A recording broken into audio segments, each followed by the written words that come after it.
without further ado, I'm going to introduce today's speaker. So on the theme of finance in focus, we have Roland Moss, who is Managing Director of Butt Miller Chartered Accountants.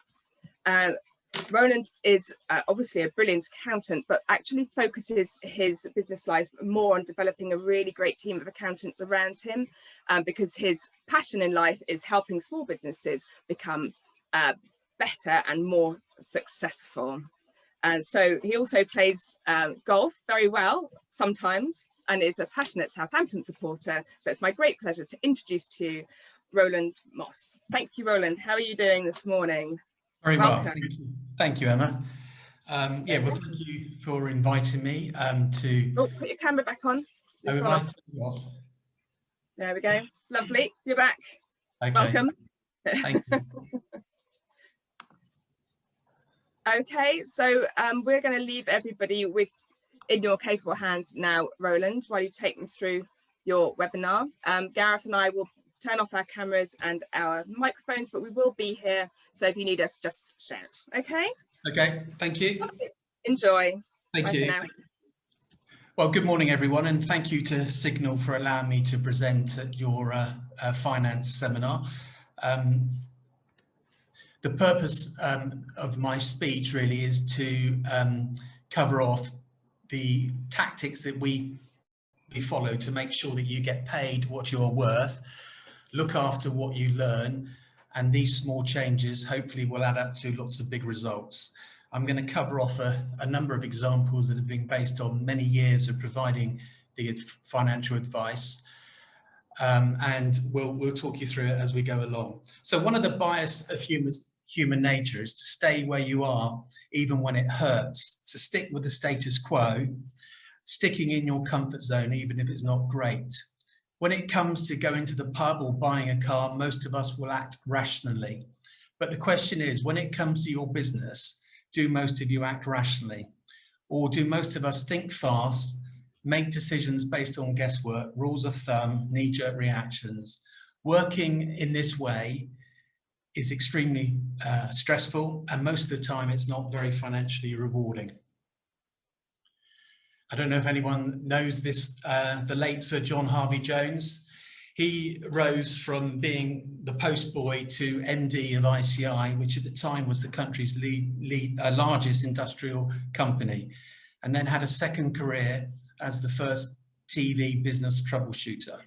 He went around the country helping struggling businesses, and he's gone on record to say that the key to success is to sit down on a regular basis with a numerate outsider to focus on the things that really matter. So a regular basis, we would suggest that should be monthly or quarterly. Numerate, someone who understands the numbers, and an outsider, someone who can cut through all the issues and get to the root of the problems. So we've developed a 7-step system where we work with clients on a regular basis, clients ranging from sole traders to companies that may be turning over £4 million, who are looking to achieve a better set of results, a better work-life balance, and earn a proper profit based on the risks they're taking. So the system we follow regularly brings a structure and discipline of regularly measuring the stuff that matters, identifies the issues and opportunities, explores possibilities, creates an improvement action plan, involves testing new ideas and measuring their impact. It could be on the sales script, the conversion rate, pricing policy, or offering guarantees, and measure the impact to see if it works. And then we build on what works, and we build them into the system, so we do it every time, and we're constantly moving the business forward. The compound effect is we build a better business. At the heart of our system is the measurement of numbers that matter. Conversion rates, work-life balance, business value, size of your order book, these are not found in your typical accounts. So when we start measuring these numbers that matter, we can make things better. At the heart of our system is 3 sheets of A4 paper. And my assertion is that these 3 pieces of paper will change everything for you. Don't let the simplicity of what I'm going to cover fool you. It has profound importance and relevance to you and your business and your family. Everything will be relevant to you regardless of the size of your business. So if you want a better set of outcomes, you need a better plan than the one you've got at the moment. Hope is not a strategy. So when we first start working with clients in an advisory capacity, we tend to summarize their numbers. So PY means prior year, CY means current year. And we take the numbers from their statutory accounts and the management accounts and we review them. And it all looks pretty good, these numbers. There's a healthy profit of 165,000 at the bottom under the CY column, 16% return. But what do the true numbers reveal? So we take these numbers and then we produce our one-page benchmarking report.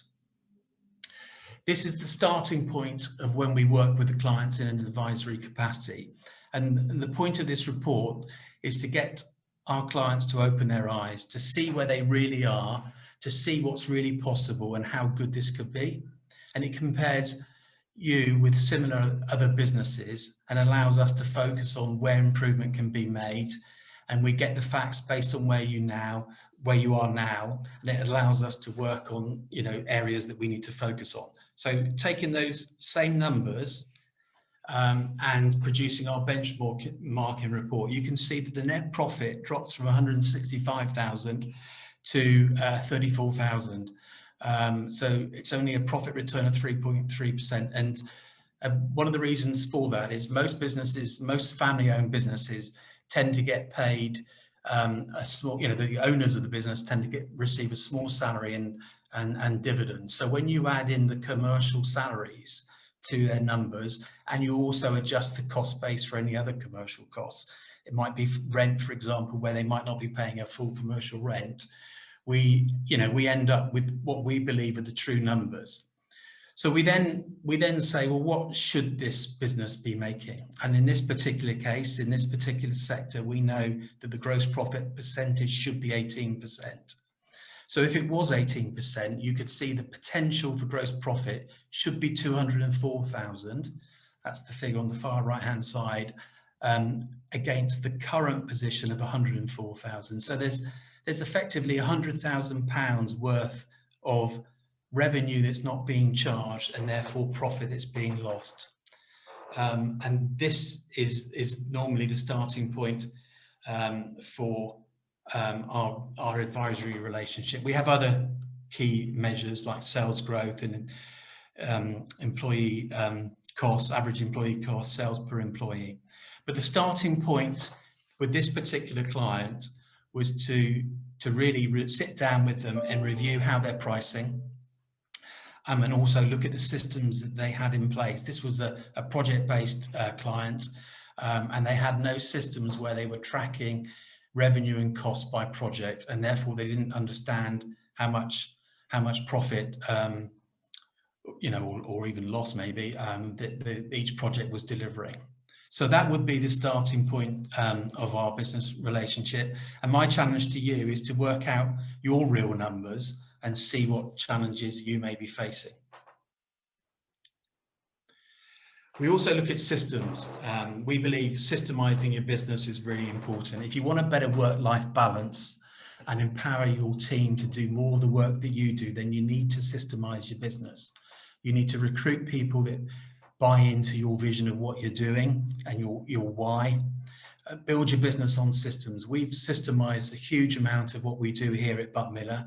So instead of being in my head, it's written down so the team can do it as well as I would do it, regardless of where I am. This also plays a key part in ensuring we consistently deliver to the standards we've set. And an additional benefit for us is that we strongly believe in recruiting apprentices. And by systemizing our business, we believe within 2 years, our apprentices are better than they would be compared with more experienced people that we've recruited in the past. So we believe they can develop much quicker, and it's more rewarding for them because they're able to take on bigger challenges as they go through their career. So McDonald's have created more millionaires than most businesses, not because their burgers are better than anyone else's, but because they have a great set of systems, which is what you're buying when you buy the franchise. Why? Because it's a money-making machine. They've worked out how to sell lots of burgers very profitably, from the height of the counter to the branding, the sales script. That's what all great businesses do. They take stuff out of your head and build it into systems. So another area that we tend to focus on is the sales system that the client's got, because this again can deliver some very quick results. So our second piece of A4 paper that we use, this is in an Excel spreadsheet, and it allows us to play around with the various drivers. It's called the success driver mapping, and it's a mathematical, precise visualization of your business model, which details where every pound of revenue, cost and profit comes from. Why? It allows us to see what can be done to change the revenue, the cost and the profit, and see the impact. Profit is really a consequence of doing the right things for the right people in the right way.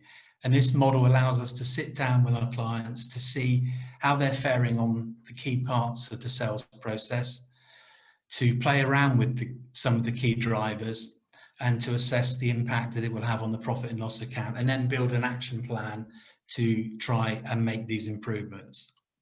So the key drivers within obviously the sales process, the sales model is the number of inquiries received, the number of meetings that you have with these clients, these potential clients, the quoting rate, the win rate, the average value of the job and the average cost of the job. And at the moment with this model, this leads to sales of £100,000, variable cost of sales of £50,000, a margin of 50,000, overheads of 20, and a profit of 30,000. So look to systemize your sales system and start to measure how you are performing in this area to see where improvements can be made. The key area that stands out is for every inquiry that comes into the business, they're not meeting each of those inquiries, and they're not quoting for every inquiry. And obviously we believe that those rates should be 100% for the inquiries that you believe you should follow up on.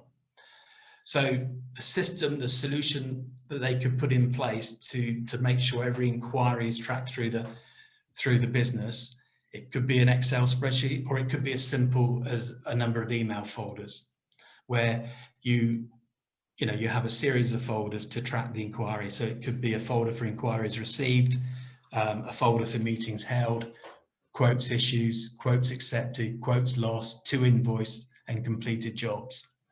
And then you review the progress of these inquiries by reviewing the status of the folders. So when you've been to a meeting from the inquiry, you move the email to meetings held. And then when you've issued a quote to the inquiry, you move the email to quotes issued. And when the quote gets accepted, you move it to quotes accepted. And then when you've done the job, you move it to invoice. And when you've invoiced the job, you move it to completed jobs.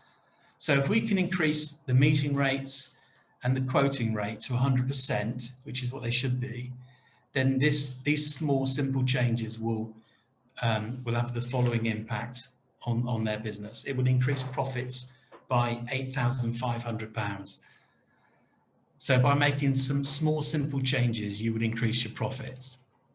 And then we say, well, what can we do to try and increase the win rate to 90%? I mean, I don't think anyone would want a win rate of 100%, because if that was the case, it would suggest that your prices are possibly too low. So what can we do for more of the clients to say yes? How can you demonstrate that you're better than your competition? How can you differentiate yourself from that competition? What you can do is you can de-risk the sale by offering a guarantee. When we offer tax planning meetings, we always offer a guarantee. We say our price is X, but the guarantee is that you pay us what you believe the meeting is worth. And to date, we've always received the value of the meeting price that we put on it. But by offering a guarantee, it provides a lot of assurances about the service or the product you're about to offer. You can build up your client testimonials that really demonstrate how good your service is and the exceptional outcomes that your clients, that you achieve for your clients. You could produce a lovely sales brochure that talks through how you deliver your exceptional service and why doing it in this way delivers better results for your clients. And you could look to build the brand and the public perception of it by getting industry recognition, i.e. by entering awards. So by demonstrating your value and being able to de-risk the sale could improve the win rate to 90%, and it could allow you to put your prices up by 10%. And if we did that, it would increase profits by £28,960, which is nearly a doubling from the original profit. So not a penny spent on sales or marketing, just making the most of the opportunities that currently exist. Completeness of income. This is something that I believe is really important, to make sure you have a system in place to make sure you invoice for every job that you've completed. It could be as simple as the email folders I referred to, or it could be an Excel spreadsheet with various columns on it. But it's important that, that you're disciplined in following that system. I remember one of the very first clients I took on offering our advisory service. They had no process in place to track that they billed every job. And I discovered a £70,000 job that hadn't been billed. Luckily, we found it in time and it was invoiced. But it does happen time and time again. I mean, to give another example, my father had his hedge cut a few weeks ago. He still hasn't received an invoice from the person who did it. I mean, he will ring him and remind him, but making sure you have a system in place to bill every single job that you deliver is very, very important. Just following on the theme of systems, technology automation. Technology can drive many efficiencies, automate many tasks, and it can improve the key numbers. So just to give you a few examples, you can scan in purchase invoices, automate where they get coded in the account system that allows you to become paperless, and it helps to produce more consistent reporting. You can also automate the production and distribution of repeating sales invoices, so there's no delays in issuing your invoice, and that will also help to improve the cash flow. You can also automate the chasing of money that your clients owe you, so that you can get paid quicker and you can reduce the number of bad debts. This system will improve your cash flow and your profits. We picked up a client a few years ago when they received a sales invoice from one of our clients, and they really liked the way it looked. It told them how much they owed, how many days they had to pay the invoice, and how to pay it. It was actually produced from zero, which probably most of you are aware of that accounts package. So they set up a meeting with us out of curiosity, really, just to see what we were all about. And they had no intention of switching, but they had a separate bookkeeper and a separate accountant, and we looked at their business. We talked about the business and some of the challenges, and they came on board as a client, where we were able to provide a one-stop shop, providing the outsourced finance department and also the annual accounts and tax returns. And we put in a new finance system. We put in Xero, and we also automated the chasing of their sales invoices, because their business had huge numbers of sales invoices they issued every month. And the net result of that change reduced their bad debts in the first year from £80,000 to £400. So we managed to increase their profits by 79,600 just by making those changes. I mean, there's some really good technology out there, and if we've got any buy-to-let landlords, if you want a really good system to use to manage your portfolio, there's a system called Hammock, HAMMOCK. It's a really good system. It covers everything to do with buy-to-let properties. And for any field service companies, there's a system out there called Simpro, which will take cover the complete process from estimating, quoting, to live tracking in the fielding, invoicing. So the technology's out there for us to become really efficient, and to save a lot of time really, and to make sure we don't encounter some of the problems that have been encountered in the past. There are only 8 ways to improve the profitability of the business. 3 relate to costs. It could be cost reduction, productivity, or get a better return on your investment. They're normally quite hard to do. So the easiest way to focus on growing your business and your profitability is on the sales. You could generate more sales leads. This can be expensive and it can be very hard to do. The best way is to review your sales system and plug the leaky bucket. But also we believe referral systems are a really good source of new leads. And in our view, every business should have at least 5 referral systems. You could convert more of your leads into customers. As I said previously, offering a guarantee, taking the risk away, is one of the best ways to do that. Get customers to stay with you longer. Dyson, for example, they always put the service number of their service department on the vacuum cleaner.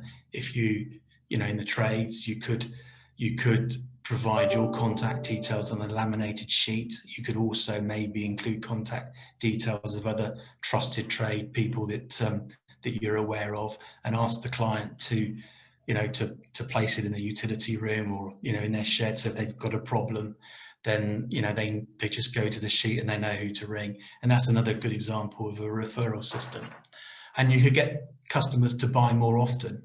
Hairdressers often look to book you in again when you leave, and if they were to change their script to say, can I book you in next month, to 4 weeks time, then they would get 13 sales during the year as opposed to 12. And the final way of trying to increase your revenue is get your existing customers to spend more each time. Use your superior knowledge to ask what else they need. As the seller, we often know the best solutions, so spending the time talking to the client about what it is they are really trying to achieve often involves a better solution for them and a better solution for you. Pricing, reducing prices in order to win more work in the hope that this will lead to a higher profitability, in our view, is flawed logic. And all it leads to is much harder work, stress, a poor work-life balance, and a client base that is very demanding, as they are buying on price and often disappointed when they don't get the value. So eventually they will leave to go to the next cheapest supplier. The way you price is the most powerful lever in the profit equation for every business. It will have the greatest impact on your profitability and on your life. Typical pricing methods, probably the most common, is time multiplied by a day rate to give you the price. There's value pricing and menu pricing.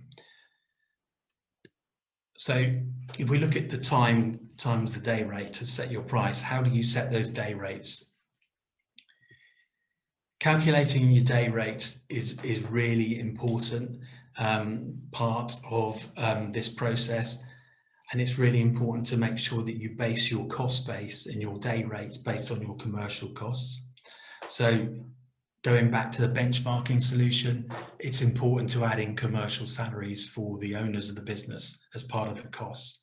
And the idea of a day rate is you want to recover the cost of the people doing the work, their salaries and the national insurance and any other related costs, plus the overheads of the business, plus the profit. And that's the name of the game. So these are the key points that need to be considered. Obviously, how many hours a day that you work, the number of working days a year. So typically it's going to be 5 times 52, which is 260.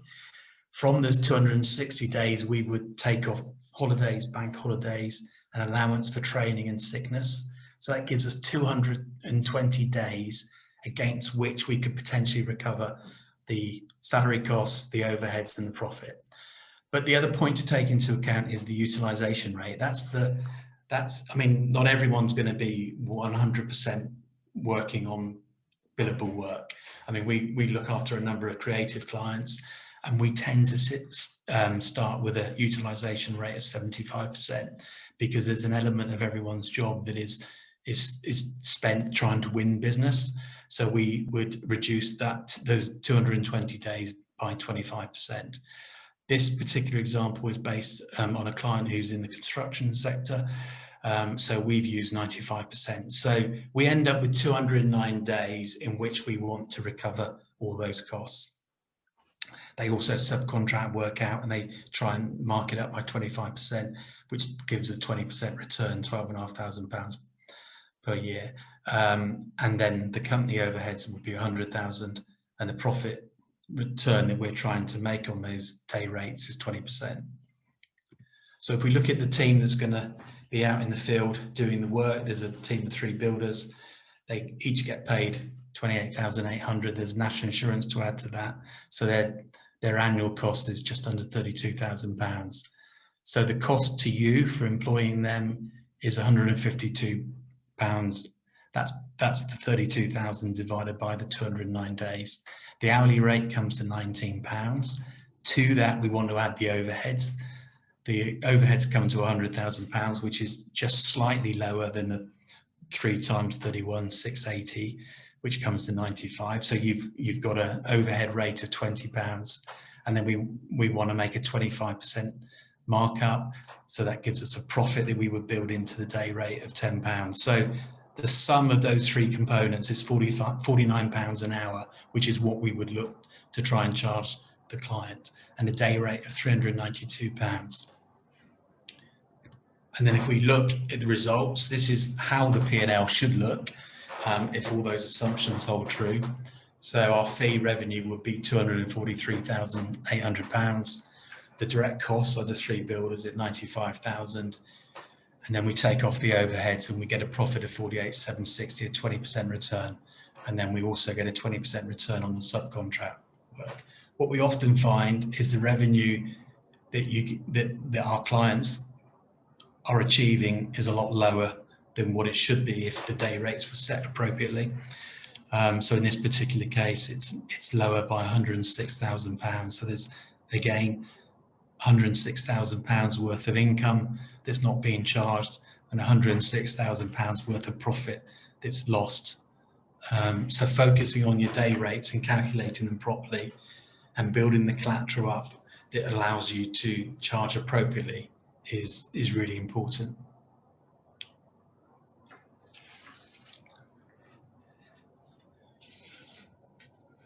Our view is that customers aren't price sensitive, they're value sensitive, and your price depends on the value you can create and how you can differentiate yourself from your competition, and your own confidence in that value and the conversation you're willing to have.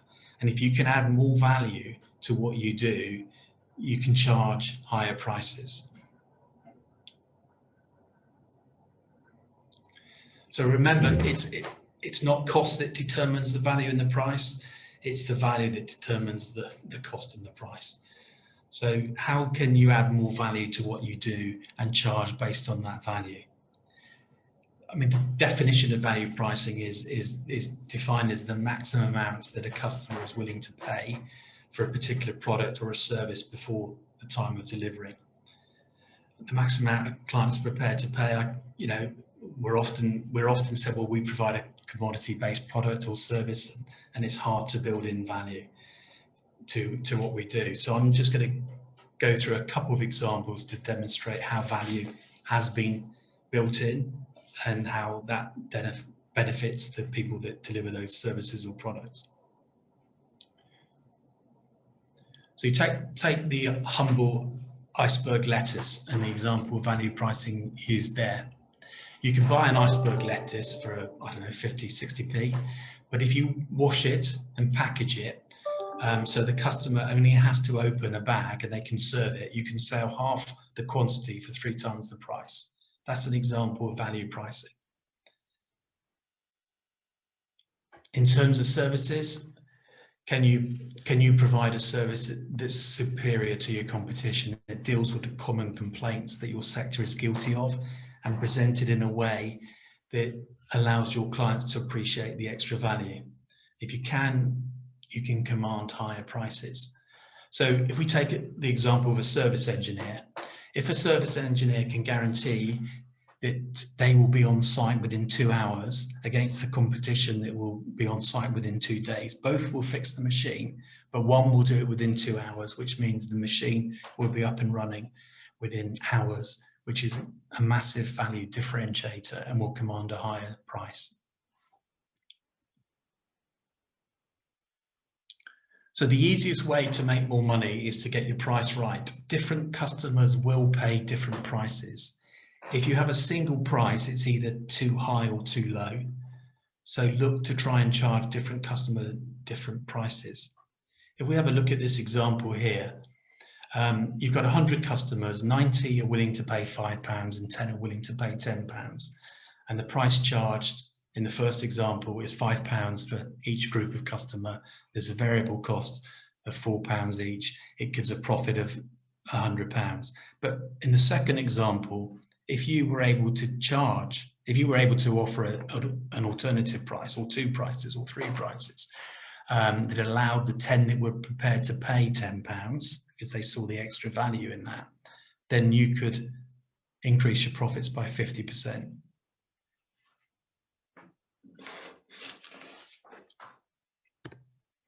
So building on this, look to offer 3 different levels of services at 3 different price points. We call this menu pricing. So menu pricing allows you to put 3 different prices on the table. So if we can find different ways to charge different customers different prices, we'll start to maximize our income and our profits. The reason to do this is people put different values on different services and prices. So by offering 3 different packages and 3 different prices, you start to maximize the value you get, and it allows you to find the appropriate package and price that they're prepared to pay. So offering 3 levels of services, each with a different price. Coffee shops do it with small, regular, large. Bike repair shops do it with bronze, silver and gold. So trying to pull all this together, the 3 prices could be set as follow. Your entry price could be based on the time and the day rate, which is what you would have got paid if you were putting that 1 price on the table. The middle price, the middle package is based on the entry package, but there's extra value added into that package that allows you to charge a 30% premium. And then the top package, again, it's based on the middle package with more value added in, and it maybe allows you to charge twice the level of the entry price. So this will allow your prospects to choose the package that's the most appropriate to them. They get what they want and you get to maximize your income. But the way you should go about this is to test it. Test it with a small sample and see what works and see what doesn't work. The right corporate structure and taxation. Just want to cover off a few points here. Not many people know this, but there is a 60% tax rate. If you are earning between 100,000 and 125,000, then you lose your personal allowance. Which effectively means your income in that banding is taxed at 60%. So if you don't need to go above 100,000, our advice would be not to. And if you do, occasionally go big in the years that you choose to do it. Self-employed. If you're self-employed and you're taxed in the 40% bracket and you don't need all that income to live on, then consider incorporating your business as companies are taxed differently, and it will allow you to significantly reduce your tax bill. Research and development tax credits. If you create a new product, a new process, a new technology, as long as that doesn't exist somewhere in the marketplace, then there's some very generous tax reliefs that you can get for every pound that you spent on developing that new product or service or process. And it's quite wide ranging what you can do. So for roughly, you can, for every £100,000 you spend, you can get tax relief at 25%. We've done a huge number of R&D tax claims for our clients, and they can be as diverse. You know, one of our clients prepares packed lunches, lunches for the office, for meetings, and we've managed to do a R&D claim for them because they developed a system that didn't exist, and we were able to obtain that tax relief for them. If you don't have a will, and up to 55% of the adult population don't, then inheritance tax will be paid on your death. So our advice is to make sure everyone has a will. If you've got kids at university and you own your own business, then there is a way that you can provide them with tax-free income that goes directly to them and not via yourself. We think it's really important to sit down with your accountant on a regular basis to discuss what you're trying to achieve and to make sure you've got the appropriate structure in place, both corporately and also from a tax point of view. There was a client that, or a potential client that we saw the other week. They're a partnership. They're earning, huge amounts of money, but they didn't need all that income, all that profit to live on. But they were paying tax on it, and their goal was to use that money to pay off a load of loans that they had. So by restructuring that business and putting more of it within the company, it would allow us to reduce their tax bill quite significantly. So our final piece of paper, and probably the most important piece of paper, is what we call the one-page plan. This is the key piece of paper, as it captures on one piece of paper all the things that matter.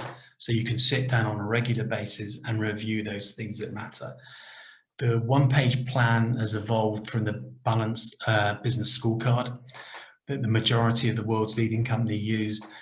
They use a more balanced series of measures to understand and drive their business forward. They don't just use traditional accounts, as the accounts only tell them part of the story. They measure the rest of the numbers that matter and bring them together into a simple, structured approach. We call it the one-page plan. So on one piece of paper, you have all the information to guide your business. So the one-page plan, unusually in the West, is read from the bottom up. So the vision, the mission, the vision, the goals is the starting point, because the starting point, the building blocks of your business, is based on what you want to achieve. And then when you have crystal clear articulation of that, it then drives everything else and allows you to build an action plan around it. So what is it you're trying to achieve? In this particular case, they're trying to build the world's leading widget manufacturer. By the end of 2026, the business will have 50% market share in the UK and be valued at £6 million. You'll be trying to achieve something else. But the point is, what you're trying to achieve, it implies that certain things need to follow. If you're going to achieve that, you will need to excel in certain key underlying success drivers. So if you're going to get anywhere in business, you need to make sure your customers are kept really happy. So they will need to measure it. They've set a target. They measure actual performance. They set actions to try and improve the measure. So in this particular case, the feedback score is out of 5. The target is 4.5, and they've set a measurement, and they've actually achieving 4.3, and they've summarized the key actions that they're going to focus on over the next few months to try and improve that.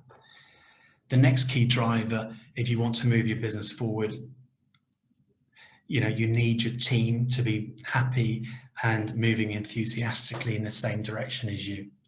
So they've created a measurement system where they measure team happiness on a weekly basis. They're using a measurement score out of 10. They've set a target of 8.5. They're actually achieving 8.9, and they've identified actions that they're going to take to try and improve on this. And then you identify whatever else is fundamentally important to achieve the objectives of your business, and you focus on that and you measure it and you drive the business forward because of those things. There are, of course, two things that are common with the success of every business, and so for simplicity we separated them out.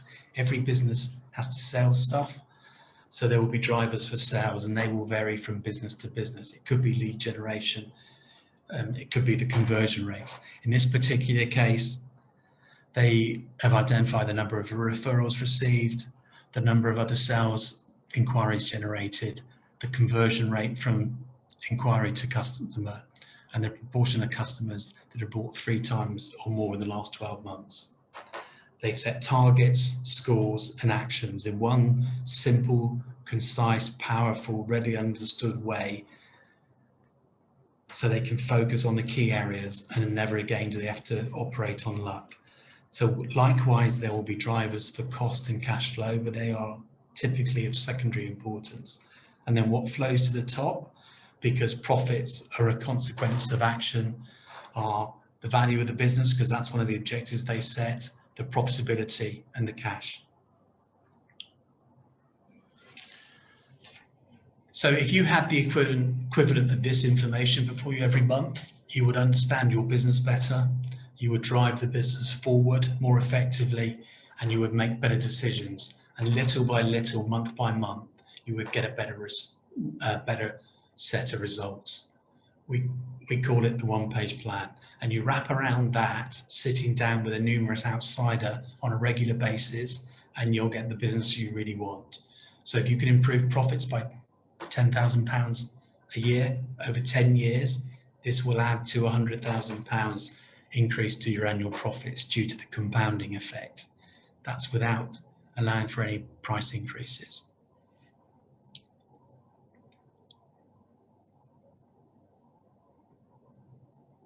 So our system is designed to measure the numbers that matter, to help our clients build a better business and a better life. Marginal gains for maximum effect. To improve business performance, it's not one, you don't need to rely on one big initiative. Many sporting successes are based on the cumulative effect of many small improvements, and we believe the same approach works here in business, and hopefully I've been able to demonstrate that to you today. So just going back to the benchmarking report that we looked at initially, this client is now achieving sales of £3 million plus. They've got an order book of £4.5 million, and the gross profit margin is currently tracking at 17%. But the current projects that are going through the system are closer to 20%. The success driver story, the completeness of income, they were one of the very first clients that we took on over 20 odd years ago. They've had an amazing journey, some big highs and some lows. And to be absolutely honest, if we weren't working with them, forecasting and looking forward, I doubt that the business would be here today. Unfortunately, the 2 partners fell out, but they both remain clients with us today. And then the final client, the chasing of money, they've gone from strength to strength, and they're currently looking to sell their business for a considerable value.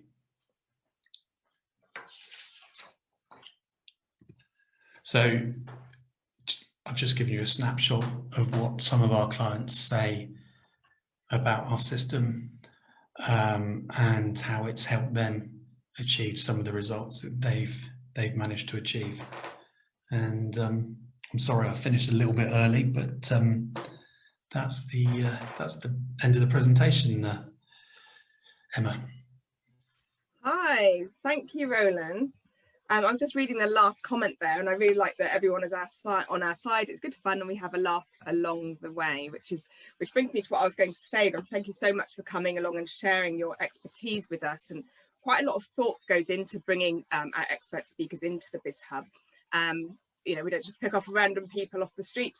So we selected you specifically because not only do you have huge amounts of accounting expertise and also the understanding of how it is to run a business, but obviously which you also do, but you deliver it with great warmth and humour, and you always put people first in everything you say, which I really enjoy about the way that you talk about accounting. Because it can be really easy to get stuck into the sort of the dryness of the whole thing, particularly when it comes to tax planning. You know, a lot of us are a bit like, oh God, do I really have to do this? But you sort of really linked business performance to personal happiness, which I think is very key to everybody in the audience today. And I'm pretty sure everybody will have learned something and resolved to do something as a result of your talk. So thank you very much indeed. Gareth, did you enjoy the talk? Did you learn? Yeah, very much so. Really, really enjoyed it, and I've already downloaded the Hammock app. Got to buy select property. Yes. Brilliant. Okay, so well, it's that time, isn't it, where we bring everybody else into the room. So we're going to turn on all of your cameras now. We're going to turn you all into panelists, and the reason we do that is so that first, so that Roland can see your excited and admiring faces. And secondly, so that you can all join in and ask any questions arising from the presentation. So there was a lot of content in that talk. And so I think it would be probably quite helpful to, if anybody wants to go back to any particular slides and maybe review again. So welcome everybody, lovely to see you all. I hope you all enjoyed that. Obviously really, really key to every single one of our businesses to understand all of that stuff. However you get on with numbers, because some of us like numbers better than others. But you know, if you're somebody who really doesn't get on with numbers, unfortunately, as a business owner, you're just going to have to learn it and suck it up, because if you don't, your business will not work. So would you agree, Roland? I totally agree. It's so important to be on top of your numbers, and especially as the business grows and you start to employ more people, the risks increase. So if you're on top of your numbers, you can deal with most things that you're challenged with. Yeah, so you can get what we want is to have the kind of number reporting that gives us indications of things happening before they happen. Yeah, that's exactly right. And I think, you know, looking forward and forecasting is a key element in that process. That's the hardest thing to do, and particularly in the year we've just had.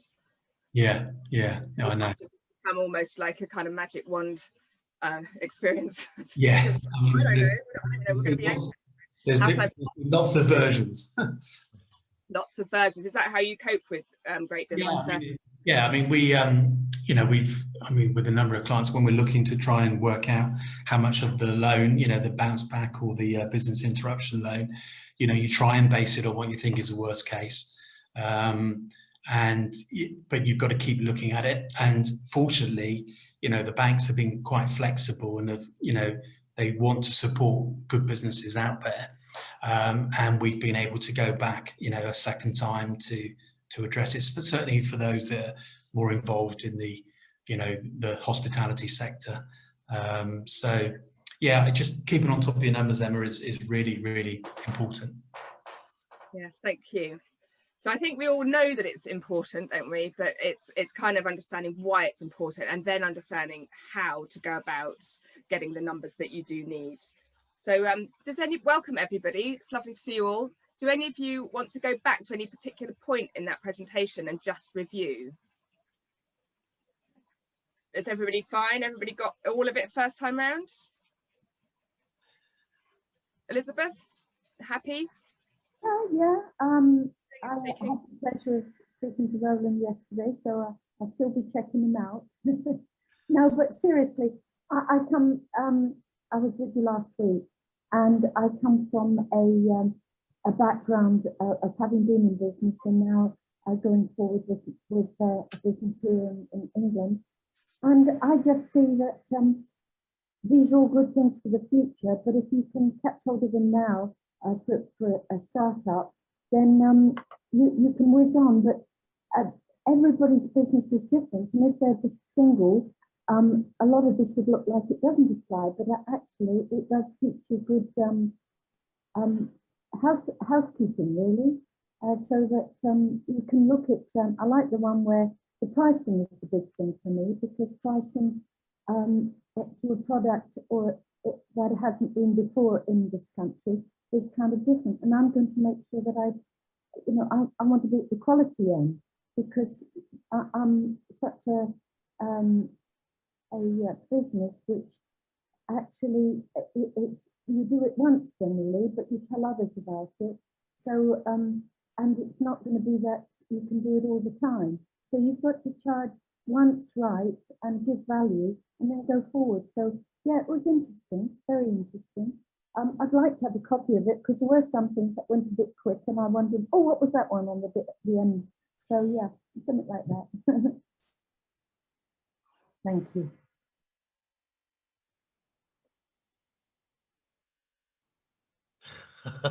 Sorry.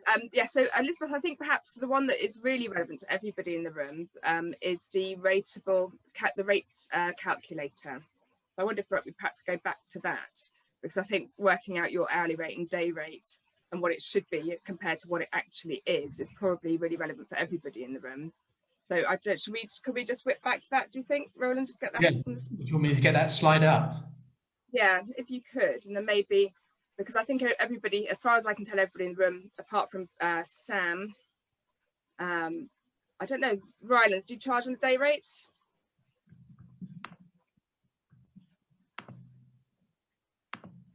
John, Fiona? You're muted. On certain things, we do charge a daily rate. Other things, it's the on the equipment itself.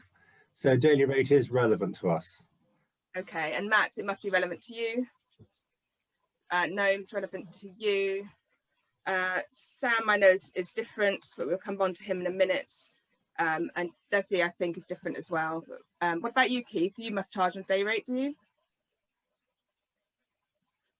Yeah, almost always. Becca, you probably do as well. Is that right? Yeah. Sorry, Becca, can you hear me? Try again. I charge by service because I run cookery classes, so I don't charge for my time. I'm notoriously bad for not charging for my time. So let's just all maybe just look at this. Does anybody want to have a look at how this might affect them personally? We could work through your own particular circumstance. What about you, Matt? Yeah, we can try that. Is that possible, Roland? Can we do that? Yes. Yeah. Let's do that. So do you have any Excel calculator that could simulate?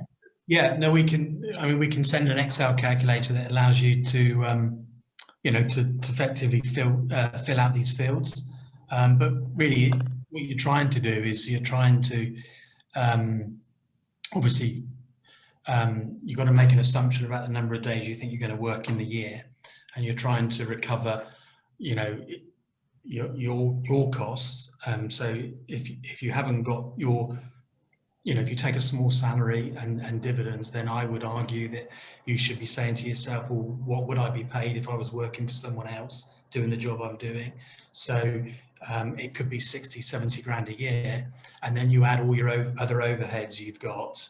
And the idea of it is that, if you want to try and make a 20% profit return, you're really adding those two figures together and multiplying it by 1.25.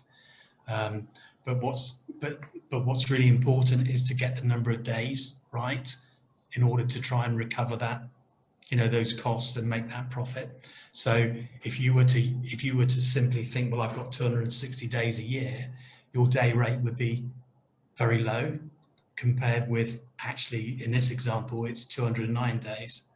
And we've sat down and gone through this with a number of clients, and it just opens their eyes to what else they should be charging, and looking to review the rates. So you're calculating the number of dates by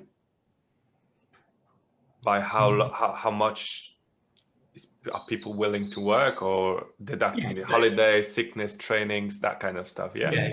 So most people will work, most people work 5 days a week. So your starting point is 260 days, and then you need to take off how many days they have for holidays. So some employers offer 25 days holiday. So, if you're working on your own, you might say, well, I'm going to take 25 days off on annual leave. then add the extra 10 days there are for bank holidays, and then, you know, allow for an element of time that might cover off training and sickness, because that reduced figure of 220 that you can see on the screen, you know, that's the total number of days that you really probably will be chargeable to your clients. But then not all the time, you might not be chargeable all the time, you might not be productive all the time, because you might be spending time working on trying to win business and stuff like that.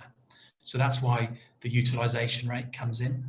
So like I said, I mean, for more of our creative clients, we tend to use a utilization rate of 75%. So that then gives you the number of days to base your, you know, to work out your day rate. So in this example, it's 100, I think it's roughly 195,000 that, you know, you're trying to recover plus your profit. What's the profit we're trying to make? It's 48,670. So you would divide the total cost by the 209 days. Like I say, we've got an Excel spreadsheet which literally goes through these steps. So, you know, if you want a copy of the calculator, if you let Emma know, we can send that over to you.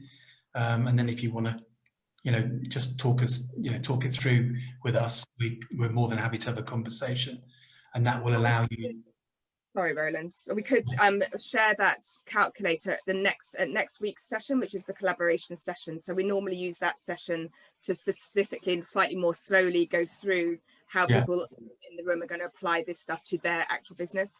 So we could use that in that session, and then we could ask everybody to follow up with you as a result of after that. Okay. Yeah, no, that's fine. I mean, I'm sorry if I went through it a little bit too quickly, but I just wanted to cover off a number of areas that that we think is really important to help improve the numbers.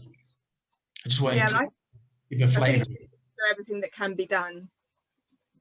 Yeah. Can be delegated. So yeah, thank you. I think there's an interesting point here about delegation as well, isn't there? So just looking at those 220 days. So I know the temptation is with a lot of very small businesses is to spend a large portion of those 220 days doing your own bookkeeping, building your own website, doing training on how to learn how to build a website, doing training on SEO. So if you then look at what that does to your actual billable hours, you might think twice about doing those things yourself and training and learning how to do this. And you might just give the website to Matt and the accounting to you, and get on with doing what you do best on the remaining 220 days. It's quite a good way of showing people that actually as well. Yeah. No, absolutely. Yeah, certainly as the business starts to become a bit more established, then there's the opportunity to do that. Yeah. So does anybody have any questions? So Roland, if you stop sharing your screen for a bit, because I'm struggling, so I can't see everybody when the screen is being shared. So let's go back to the room. Does anybody else have any questions? Keith?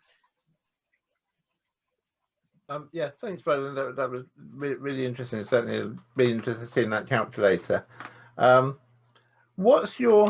I'm just seeking sort of your view on this, if you like. What's your view on displaying your prices on your website? Because at the moment I don't, and traditionally I haven't. But part of me's then saying, okay, but probably 1 out of 3 inquiries maybe is just a tire kicker, but you know, and then you get to the price and we don't want to spend that amount of money, and so you've wasted half an hour talking to them. But obviously the counter to that is it lets all your competitors know how much you're charging. Yeah. And so what's your view on that? Our view is that you shouldn't reveal the prices on your website. I think it's important as part of the sales process to meet with the prospect and talk, you know, understand what they're trying to achieve and talk through the solution, and you build up the package, and then you reveal the price towards the end of that meeting. And you know, when we're working with prospects, you know, we will always produce a proposal, and we will always meet them face to face you know, over Zoom as it might be these days, to talk them through, you know, the solution, and then we reveal, you know, possibly 3 prices, you know, as I said before. So I think we would agree with you on that, Keith. Okay. Elizabeth, you've got your hand up. You say not to reveal your prices, but that would be for service businesses, not for a product like, yeah. Yeah, I mean, that's where it could be different, Elizabeth. Yeah, I mean, I know with what you're trying to achieve, yours is more of a product, isn't it, I suppose? So Yeah, thanks. yeah. I wanted to ask, I know that Sam has, Sam, if you can hear any of your, you know, taking part, but we just can't hear, can you put something in the chat? But I'm just going to ask on Sam's behalf. He's got a problem with unexpected and quite fierce competition suddenly appearing on his horizon. And I thought there were some useful pointers in your talk, Roland, but perhaps you could just maybe talk about adding value as a way to deal with unexpected competitors, and maybe to take the focus off the fact that your competitors are taking away your business and focus on bringing more value into your business. Can we talk through? Yeah. Yeah. I mean, you know, I think it's important to, I mean, if they're trying to undercut, you know, based on price, then, you know, I think you have to differentiate. You're not going to appeal to everyone. I think you need to recognize that. So we've worked with a number of clients where we're focusing on, you know, trying to charge higher prices, but also working on the collateral that you need in order to be able to, you know, highlight the value and the way you do things and why you do it in those ways, because you believe that delivers a better set of outcomes. So I think it's really important to, you know, build the branding, build up the client testimonials, build up, you know, maybe a nice sales brochure that talks you through the process, everything that talks quality, and add as much value as you can within, you know, the packages that you're offering, and try and identify, you know, the typical issues that your sector is faced with, and address those issues as part of the package. So, you know, we always offer fixed fees, for example, because, you know, people don't like surprise bills, you know, from their accountant, or and, you know, we also offer the ability to better pay monthly, you know. So if you start to try and add all those elements into your package, then you can start to try and differentiate yourselves, and hopefully you'll be more successful in justifying what you're after. Sam, I noticed you've taken yourself off mute. Did you want to ask the question more specifically? No, I think that's good advice. It's we've been looking at ways of how to differentiate ourselves. So we are quite similar in price and what we offer. They do have multiple advantages that mean that they can offer slightly better price, they can undercut us with deals and things like that. So it is quite a difficult time at the moment, and obviously for the gym industry as a whole coming out of COVID, there's a lot of apprehension and fear around, why would I sign up when there could be another lockdown? I might just wait until everything goes back to normal. So there's a lot of concerns and fears around that we have to try and put people's minds at ease. And while we're working with that, we're also trying to contend with the legislature at the moment, which has quite a lot of advantages themselves in terms of price points. So yeah, it is quite difficult to differentiate ourselves. There isn't many things that we can sort of convey across, and also getting people actually into the club to speak with them is another challenge that we're facing at the moment as well. So actually getting to that point where you can actually convey the differences and your USPs is another challenge that we're facing at the moment. Okay, so Sam, did you want to introduce yourself and just clarify who you are and what you're doing? Yeah, sorry. Yeah, I'm Sam. So I'm the owner of Anytime Fitness in Borden. We've been operating for 3 years now. Obviously, for one of those years, we've been closed for most of it. So we're off to a good start, and then COVID's come and thrown quite a lot of spanners in the works and been quite a challenge. But yeah, it's looking more positive now. It looks like we might be out of it for good, so we can start working on the road to recovery. And yeah, just want to make the most of that. And your specific situation is that the EHDC have built this wonderful, you know, all singing, all dancing facility, £10 million facility and aren't not allowing you to promote your business currently in that space? Yeah, it's pretty difficult. You know, it's lovely new facility, and it's, you know, costs £10 million, they like to say, but when you compare that to an independent, you know, well, I can afford to invest myself personally, it's nowhere near that. And with the extra bills as well, I mean, without going into too much detail, I'm sure you know about it, Roland, but the leisure centre being exempt of VAT, exempt of rates, and those bills that I have to absorb myself, albeit with a much lower investment in the first place as well. And then being able to, because they're lower overheads and they're being subsidised by the council, they can actually undercut me and offer the same price while having a £10 million facility. So it is quite difficult at the moment when you say that it isn't a very level playing field. So we are trying our best to sort of work out what we can and where we fit into the market at the moment. Have you got anything that you might be able to suggest, Roland, on this very specific, difficult situation? Well, I mean, I think it's really important to make sure you maximise all the funding opportunities you can get hold of, Sam. I mean, you've probably done that anyway to help you get through this period. Yeah, that's followed up quite quickly, as you can imagine, through the lockdown. I mean, it's not fair, and we couldn't charge our members, and we wouldn't want to anyway, while they can't use the club. That puts you in a sticky situation where you absorb all of the losses yourself. And my suppliers and my creditors still want to be paid.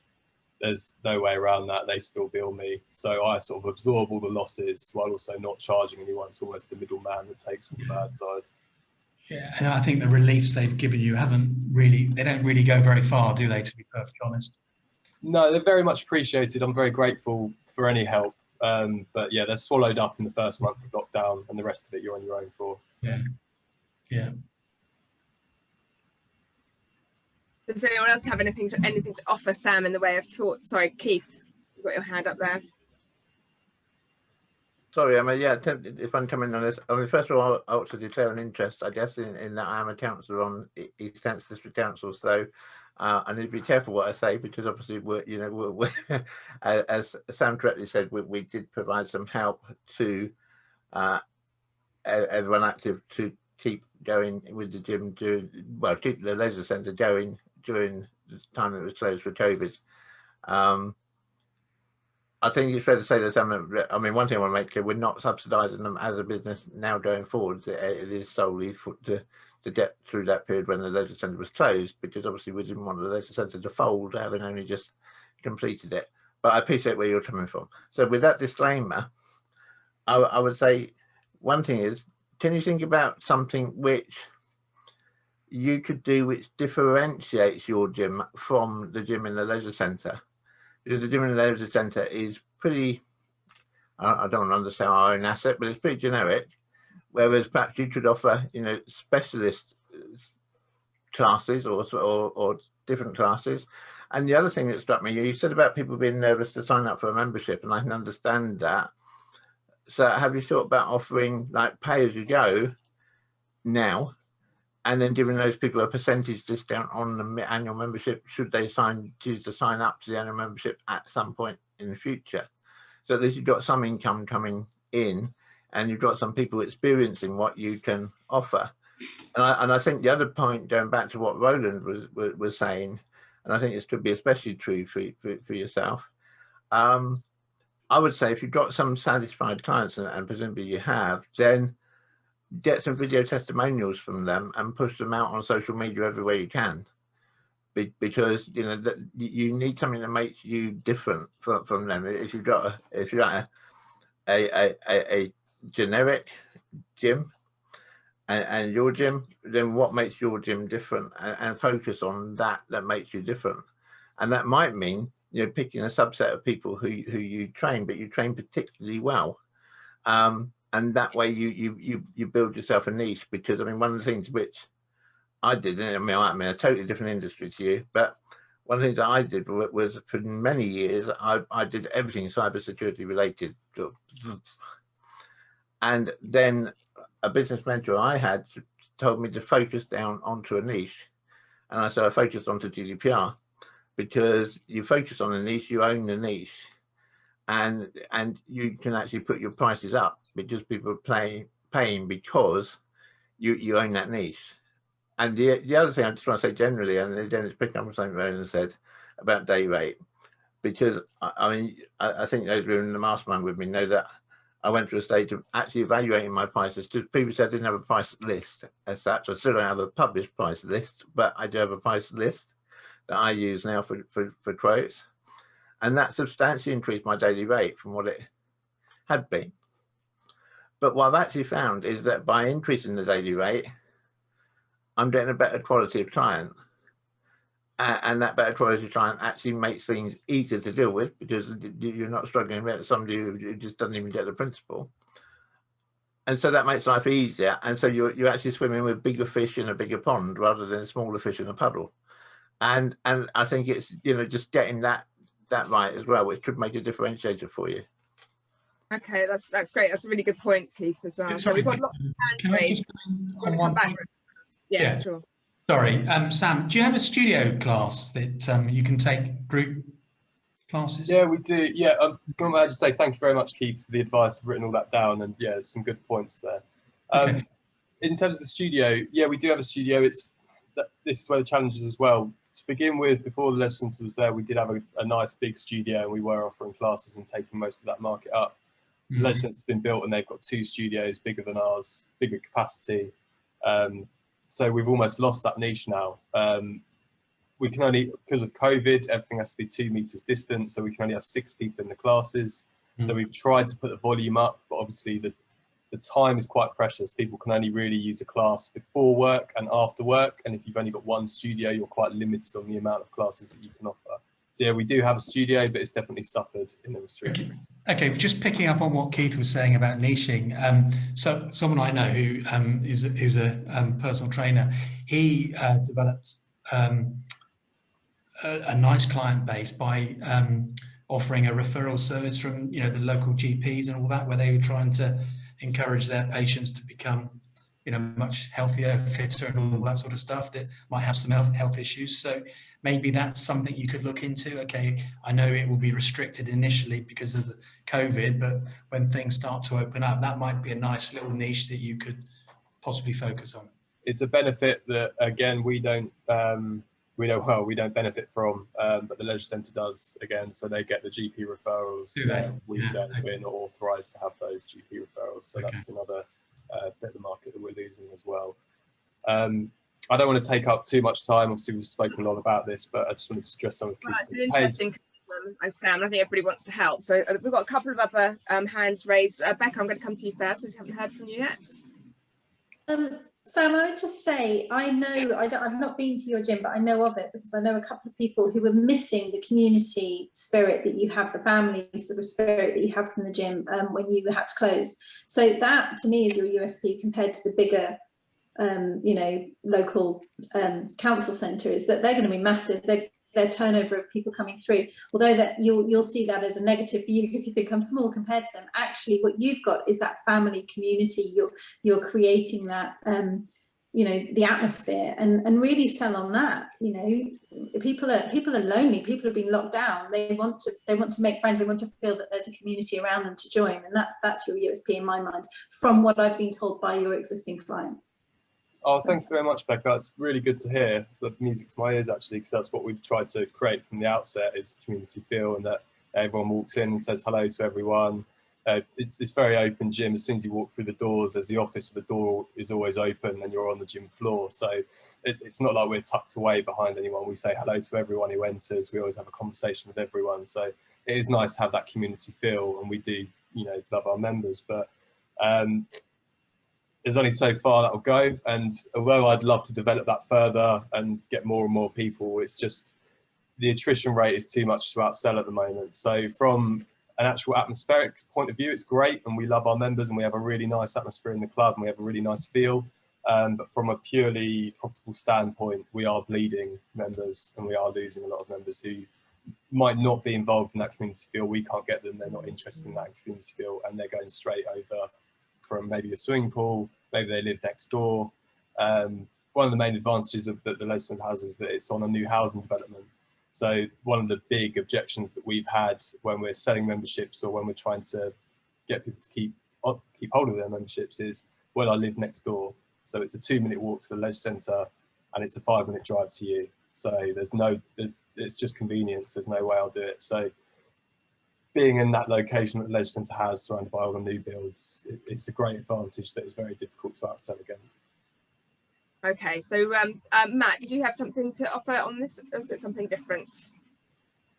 Yeah, totally agree on Keith's and Becca's view as well. I would definitely pitch yourself as a small player that is orientated and focused on running a small business, because people will favor small local business in opposed to something that is council funded. It costs big numbers to it. And also I got a couple of fitness clients, and one of them started to offer classes where kids and parents can attend together. And this is a huge bridge where parents can actually not worry about leaving their kids with someone or not attending gym at all when they can have those classes in. And it's a great fun. It's bringing families together, and it works out really well for him. So maybe that would be something you can think of that no one else does. Okay, yeah, that's your first point about trying to convey that we're an independent, we're actually owned just by one person, it's just a local gym. I think that's really important, and Becca touched on that as well, that we are just a community gym, an independent gym, and because there's a few Anytime Fitnesses in the country, there's quite a lot. It is a franchise. People can obviously quite quickly view that and think, oh, you're a massive corporate gym like Pure Gym or the Gym Group. You know, it doesn't really matter. You're a bit of a faceless corporate gym. So I think that's something we definitely need to work on and get out, that it is independent, it is locally owned and locally run. And your second point about the kids and parents, it is very difficult from an insurance point of view because we're not allowed anyone under the age of 16 in the club. But what you did make me think actually is maybe outdoor classes coming into summer. Maybe if we could do some outdoor classes and link that up with parents and kids. I'd have to check with my insurance, but maybe we could go and get the under 16s doing some of that, and maybe that would help with that. So yeah, that's definitely a good idea. Okay, so I think we can so Sam, it would be great. I know you're thinking of perhaps joining the hub, and if you did, we could perhaps revisit this conversation in at the mini mastermind at the end of the month. Which is a good place to discuss challenges, but it's great to hear all your views, and I think that was a really good demonstration of how great the Biz Hub is at helping other members with their specific challenges and problems. So I know we've focused on Sam quite a lot today, and so we're going to leave that there now, and it'd be nice to hear from some other people. So does anybody else want to talk about their business or have any questions about, specifically for Roland, about their finances? Otherwise I'm going to pick on people. Okay, Noam, you haven't heard from me today. I knew you were going to pick on me. I just knew. To be honest with you, I do not have a brain fit for accounting. So I'm going to have to, when this is online, I'm going to have to go over this again at least 3 times before it finally sinks in and makes sense to me. But there were a few really interesting little points in there that I quite liked. And it has made me think also about researching what complaints my customers might have, because I hadn't really thought about it from that point of view. So that's a really nice takeaway. So thank you, Roland. And by the way, very nice to meet you finally. I did check with Mr. Blythe. He said it was fine to say hello. Oh, hello. Ian. Yeah, so I can't remember who works for who, but I remember Roland mentioning. Yes, I've been doing some work for Roland over the last few months via the lovely Mr. Blythe. So thank you for that. Nice to meet you. Yeah, I thought it was a really good talk. Like I say, I'm going to have to go over it again at least 3 times before my brain will allow me to understand most of it. But I'm sure there's lots of lots more in there that I can take away than what I have already. So well, that is the back end of the website, isn't it? Because you can re-watch the talk as many times as you like. And also there will be a workbook and a discussion next week, and then the mastermind at the end of the month where we can go over it all again. So I'm sure that most people probably feel there's things in there that they could usefully revisit and work through. Okay, who else haven't we heard from today? Sue, how are you? How did you find the talk? Yes, very useful, particularly for me. As you know, I always struggle with pricing, and because also I don't have, so I don't regularly work from 9 to 5, sort of 5 days a week. It's very much depends on, when people are available, and maybe I'll have a client in the morning, one in the afternoon. It very much depends on demand. But for me, I am very much a micro business as well. I am, I'm yet to see a profit with my business, so I am constantly struggling, to find more clients and to have returning clients. Definitely, I have had, since this third lockdown, because obviously, clients I've had before, we get put into lockdown, and I lose those clients. They get out of the habit of coming to see me. I recently had a client yesterday who, she said herself, it wasn't until I came to see you that I realized how much I've missed this. And I think this is the problem. People get out of the habit of coming for, either massages, Reiki, facials, whatever. They forget about, the importance of it.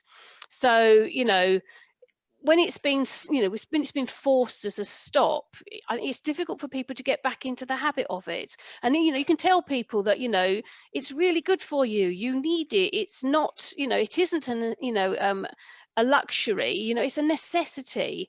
Because it's for your well-being, etc.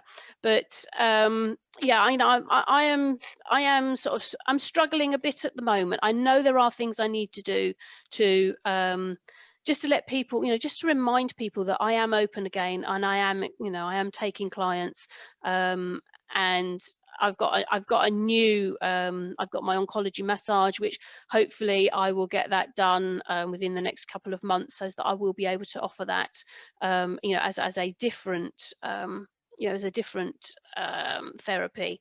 But again, I think like you were saying with Sam, being unique, which is, obviously my tea house is unique. There is not another one in the world like my tea house.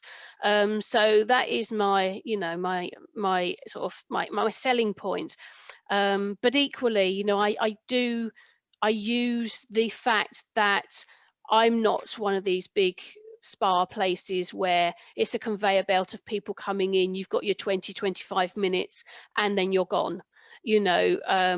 When clients come to see me, it is very much about it being their time, about it being, their time, their special.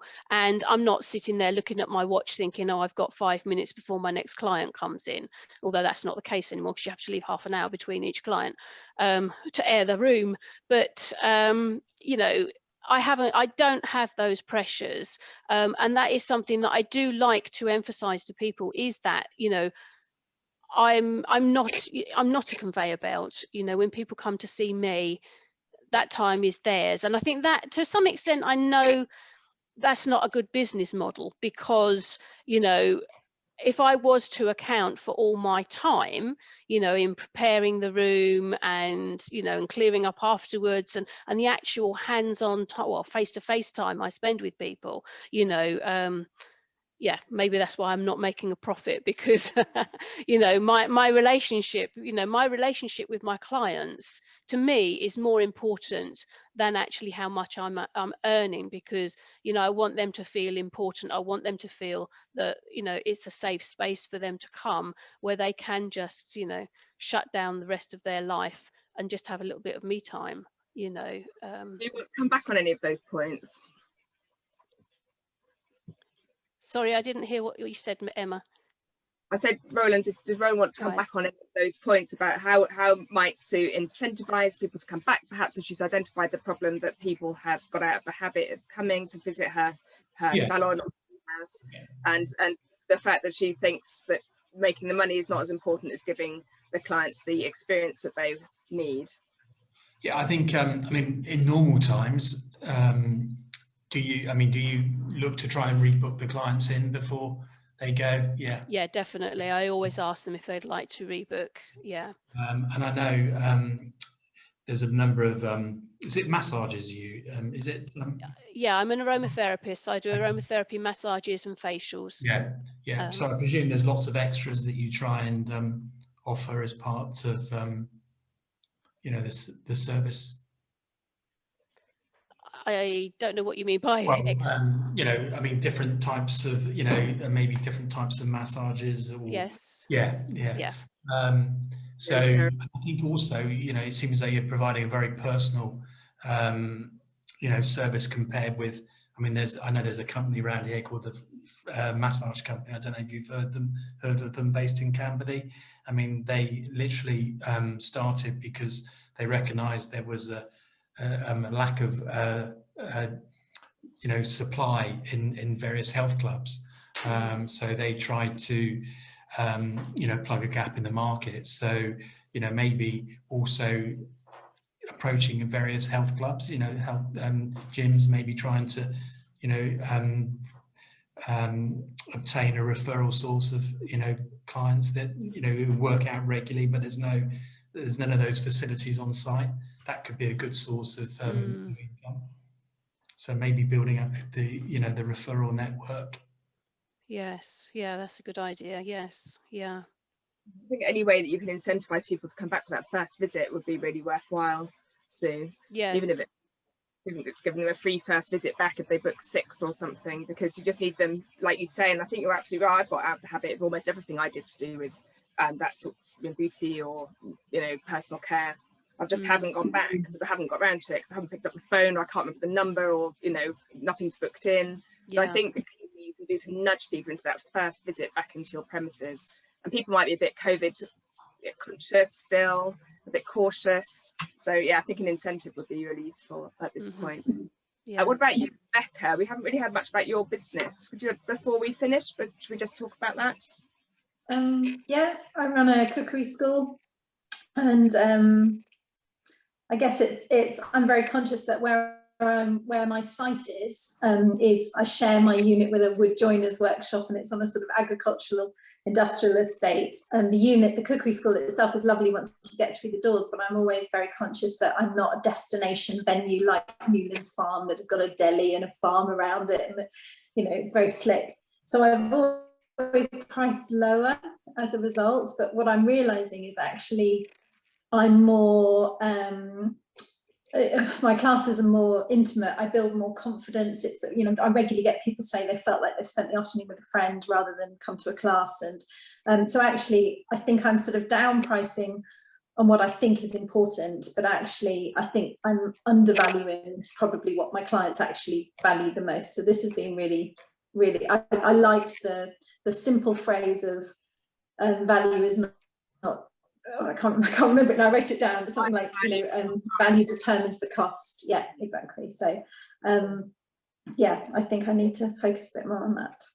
Yeah, so I think you had sort of quite similar things going on there. We need to think about what Keith said, which is that since he put his day rate right up, he is working with people that he really wants to work with. He's having a better class of customer, people that he's enjoying more and that value him more. So both, I think, perhaps when you're thinking about price, remember that.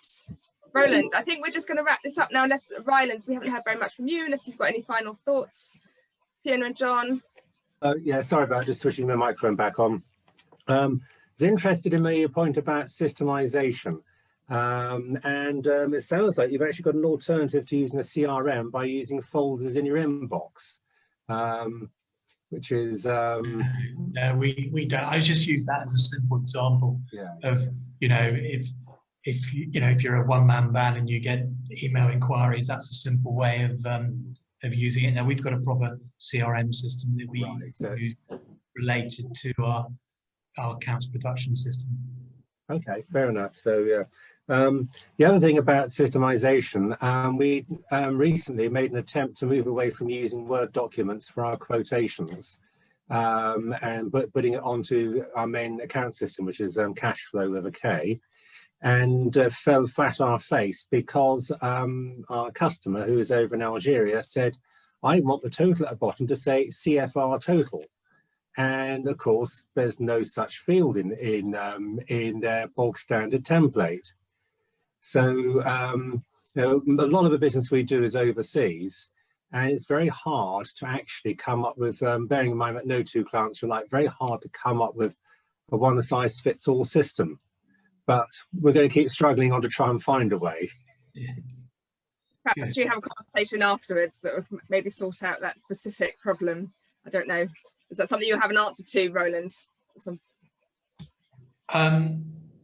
In terms of one system, well, I think it depends on what you're producing. If what you're producing is very one-off and unique to different clients, then maybe, you know, it's hard to. I don't know what you do, John, but it might be hard to systemize a huge amount of that. But I mean, all I would say, you know, I mean, the idea of systemization is tasks that are repeated time and time again.